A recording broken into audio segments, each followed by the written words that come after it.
ñëwaat ci leneen ni wala taqul li ahadin kazabta wala kazabta aw qulta ghayra al-haqqi aw akhtata mu ne bul wax kenn ni ko fen nga baat boobu bu ko jëfandikoo mukk man baat ci kàddu gi waaye xëy na noonu lañ ko bindee bul wax kenn ni ko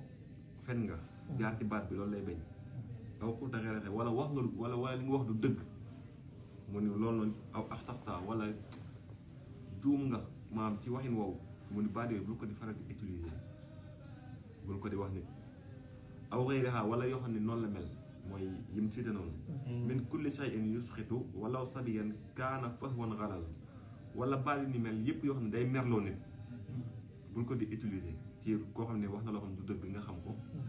nga ne ko du dëgg li nga wax nañu baat ci kàddu gi waaye fen nga ngir ñu xam ne ñuy aaye wala li nga wax doon noonu waaw yu foo xeet yi mel noonu loo xam da koy merloo mu ni bul ko di wax walaw sabiyan doonte la ab xale la loolu moo ci gëpp solo nag bii moom dafa généraliser doonte la xale bu tuuti la bul ko wax ndax foofu xekma bi ci nekk mooy même bu dee sa doom la nga koy faral di wax baat yu mel noonu moom tamit baat yu mel noonu la utiliser ci situation boobu sax bu présenté woo baat boobu lay utiliser lu ci bëri fekkee ñaar tout temps ko yooyu rek daanaka situation ban di xew na nga cee doxale lu ci bëri noonu lay doxale ci yeneen saa yu kii rek moo tax ñuy bëgg sëñ bi nii doonte la ab xale la bul ko wax ne ko wax yu tegginuwul yooyu bu ko wax wa in takallama bi ma lam taalam fa fiihi saddiqhu takun zakaram mu ni su waxee loo xam ne xamoo ko balaa dara xew ngir bañ mer gi dëggal ko d'abord dëggalal wax ji doo ko defee di nga nekk boroomi tedd nga xam nga nit su waxee loo xam ni amaana xam nga wala xamoo ni dëgg la ah waaw dëgg la de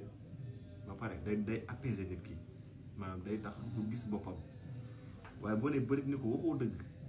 ba moytu am na bu dee genre laay xol bu tàng xol bi ci xeex ngeen mujj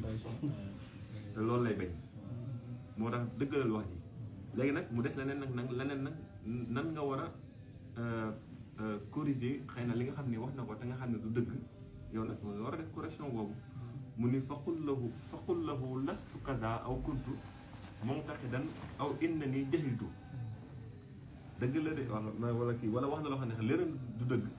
nga ni ah noonu la am ay xeet wax yooyu lastu kaza ah daa mel ni du nii de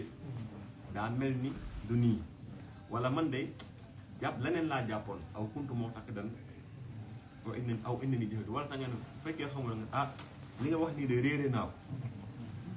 kon aay na léeg waaye indi na la ay solution ay baat yoo xam ne mën nga koo jëfandikoo ci situation yooyu su ñu waxee loo xam ni